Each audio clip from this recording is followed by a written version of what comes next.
కుక్కుగూడ జనజాతర బహిరంగ సభలో deputy CM బట్టి విక్రమార్క వ్యక్తిగత వాహనాన్ని రాచకొండ పోలీస్ కమిషనర్ తరుణ్ జోషి అడ్డుకోవటమే గాక వాహనం డ్రైవర్పై చేయి చేసుకున్న ఘటన కలకలం రేపింది.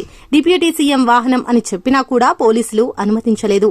వేదిక వద్దకు వెళ్లేందుకు అనుమతించే డయాస్ పాస్ ఉందని డ్రైవర్ శ్రీనివాస్ చెబుతుండగానే తరుణ్ జోషి తీవ్ర ఆగ్రహంతో ఊగిపోతూ అతడిపై చేయి చేసుకున్నారు. డ్రైవర్ జేబులో ఉన్న ఐడీ కార్డును లాక్కున్నారు. ఇది జరిగిన అరగంట తర్వాత మళ్లీ డ్రైవర్ శ్రీనివాస్ ను పిలిపించి చుట్టూ పోలీసులను నిలబెట్టి అక్కడున్న ఏసీపీ రాజుతో కొట్టించారు. డ్రైవర్ మీద పోలీసుల దాడిని చిత్రీకరిస్తున్న ఓ వీడియోగ్రాఫర్ సెల్ ఫోన్ ను గుంజుకొని అతనిపై తరుణ్ జోషి చేయి చేసుకున్నారు. సభ ముగిసిన తర్వాత వేదిక వద్ద ఉన్న డిప్యూటీ సీఎం బట్టి విక్రమార్క వద్దకు డ్రైవర్ శ్రీనివాస్ వాహనంలో వెళ్తుండగా ఈ ఘటన జరిగినట్లు తెలుస్తోంది.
జరగనా